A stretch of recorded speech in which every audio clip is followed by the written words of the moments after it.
नमस्कार दोस्तों, हमारे चैनल पे आपका बहुत बहुत स्वागत है। और आज की कहानी है पागल बहू। मैं अपने बेटे की शादी बड़ी मुश्किल से की थी क्योंकि वो एक लड़की से प्यार करता था और मैं नहीं चाहती थी कि उसकी शादी उससे हो। मैंने उसे बहुत समझाया और उसकी शादी गांव की एक सीधी सादी लड़की से करवा दी। और लड़की का नाम गोपी है। मुझे पता था कि वो लड़की मेरे बेटे और इस घर के लिए बहुत अच्छी है, इसलिए मैंने उस लड़की के साथ अपने बेटे के लिए शादी करवा दी। शादी के बाद गोपी हमारे घर में आई। गोपी घरेलू लड़की थी। बड़ों का सम्मान और घर का काम ये सब वो बड़े अच्छे से कर लेती थी। शादी के अभी 15 दिन ही हुए थे, लेकिन मुझे लगने लगा था कि मैंने अपने बेटे की शादी इस लड़की से करवा कर बहुत अच्छा किया है। मेरा बेटा अर्जित भी बहुत खुशी लग रहा था। लेकिन उस रात के बाद मेरी यह सोच बदल गई। एक रात करीब 1 बजे मेरे बेटे के कमरे से चीखने की आवाज आने लगी और यह चीखें मेरी बहू की ही थी। मैंने थोड़ी देर तक सुना, फिर वो चीखना बंद हो गया। अर्जित के पिता यानी कि मेरे पति को भी यह सब सुनाई दिया था, लेकिन फिर हमने उन्हें रात में पूछना उचित नहीं समझा, इसलिए दरवाजा नहीं खटखटाया। सुबह मेरी बेटी भी बोल रही थी कि मम्मी रात को कौन चीख रहा था। मैंने उसकी बात काट दी, कहा कि कोई नहीं, शायद कोई बाहर से चीख रहा होगा। और फिर मेरी बहू का स्वभाव उस दिन से बदल गया। वो सारा दिन चुप थी। मैंने सोचा कि शायद पति पत्नी के बीच की कोई बात होगी, इसलिए मैंने पूछा भी नहीं। अगले रात फिर 1 बजे वही हुआ। मेरे बेटे के कमरे से फिर चीखने की और रोने की आवाज आने लगी। इस रात वो आवाज करीब 10 मिनट तक चली। मेरी बेटी उठ गई और उसने हमारे कमरे का दरवाजा बजाया। मैंने दरवाजा खोला और देखा तो वह बहुत डरी हुई थी। बोली, मम्मी यह सब क्या है? भाभी रोज रात को रोती और चीखती क्यों है? क्या होता है कमरे के अंदर? चलो अभी दरवाजा खुलवाते हैं। मैं दरवाजे के पास जाने लगी तो मेरे पति ने मुझे रोक दिया। कहा कि रुको, अभी बात मत करो, कल सुबह दोनों से बात करते हैं। उस रात को मेरा सोना मुश्किल हो गया था। सुबह मेरी बहू जल्दी उठकर घर के काम में लग गई। मैं सुबह अपने बेटे के कमरे में गई, उससे पूछा क्या बात है, रात को बहू रोती क्यों है? उसका चेहरा पूरा उतरा हुआ था। बोला कुछ नहीं। उसकी बातों से और आंखों से साफ दिखाई दे रहा था कि वो कुछ छुपा रहा है। उन्होंने भी उससे पूछा, लेकिन वो कुछ नहीं बोला और घर से बाहर चला गया। मैंने मेरी बहू से भी पूछा, वो कुछ काम कर रही थी। उसको देखकर ऐसा लग रहा था कि जैसे रात को ठीक से सोई नहीं है। आंखें साफ बता रही थी। मैंने उससे पूछा, क्या हुआ, तुम रात को रो क्यों रही थी? वो बोली, रो रही थी? कब? नहीं तो मैं तो सो रही थी और मुझे तो कोई आवाज नहीं आई। आप क्या बात कर रही हैं? उस कमरे में ऐसा क्या हो रहा था? यह बात या तो मेरी बहू जानती थी या बेटा, लेकिन दोनों ही कुछ नहीं बता रहे थे। पर दोनों के चेहरे से साफ पता चल रहा था कि कुछ है जो यह दोनों छिपा रहे हैं, लेकिन क्या था यह पता नहीं। अब जब भी रात होती तो मुझे नींद ही नहीं आती, क्योंकि आधी रात को फिर वही होता। बहुत जोर से चीखती और रोती। मेरे मन में कई सवाल थे, क्या होता है उस कमरे में। फिर एक रात करीब 1 बजे मेरे घर में वो हुआ जो मैंने सोचा भी नहीं था। मेरी बहू रात को कमरे से बाहर आ गई। उसके कपड़े कहीं भी जा रहे थे, उसे कुछ होश नहीं था। बाल खुले थे और वो घर के हॉल में आकर बैठ गई।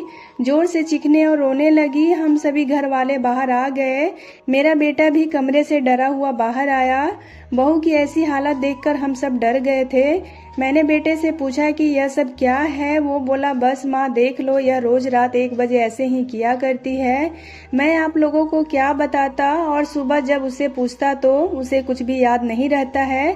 बोलती है मैंने तो कुछ नहीं किया। बहू जब थोड़ी देर बाद शांत हुई तो मेरा बेटा उसे कमरे में ले गया और उसे सुला दिया।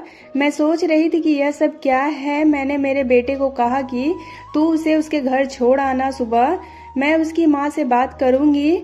सुबह होते ही मेरा बेटा उसे कुछ बहाना करके उसके घर छोड़ आया। मैंने उसकी माँ से बात की। उसकी माँ ने कहा कि यह आप क्या बोल रहे हैं, मेरी बेटी तो ऐसा कुछ नहीं करती है। मैंने जो सोचकर अर्चित की शादी उससे की थी वैसा कुछ भी नहीं हो सका। बहू को छोड़े या 15 दिन हो गए थे। इस दौरान उसके घर से फोन आता रहा, लेकिन मैं टालती रही। मेरा बेटा भी कह रहा था कि मेरे वो दिन कैसे निकले हैं उसके साथ मैं ही जानता हूँ। मैं उसे वापस नहीं ला सकता। कहीं उसने मेरी जान ले ली तो आप क्या करेंगी?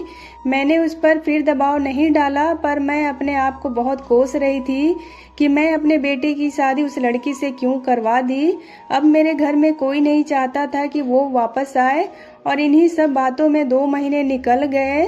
फिर एक दिन अचानक ही मेरी बहू अपने सामान के साथ वापस मेरे घर आ गई। वो आते ही मुझसे कहती है, माँ जी मैं जानती हूँ कि आप मेरे बारे में क्या सोच रही हैं, लेकिन सच क्या है यह आपको पता नहीं है। उसकी बातों से मुझे लग रहा था कि कुछ है जो वो बताना चाहती है। मेरा बेटा घर आया और उसे देखकर गुस्सा हो गया। कहा, यह यहाँ वापस आ गई, अब मैं इस घर में नहीं रह सकता, मैं जा रहा हूँ। मेरी बहू ने उसी समय कहा, क्यों, सच सामने आ जाएगा इसलिए आप डर कर जा रहे हैं क्या? बताइए सबको सच क्या है। मैं उस तरह से क्यों किया करती थी? बेटा बोला कि क्या सच? सच यह है कि तुम पागल हो और रोज तुम पागलों की तरह हरकत किया करती हो। बहू बोली कि माँ जी आज अगर सबसे ज्यादा कोई दुखी है, परेशान है तो वो मैं ही हूँ। मैंने अपने पति की बात मानी, उन पर विश्वास किया। मैंने कहा, तुम क्या कहना चाहती हो? फिर मेरी बहू ने जो बताया उसे सुनकर मेरे पैरों तले जमीन खिसक गई।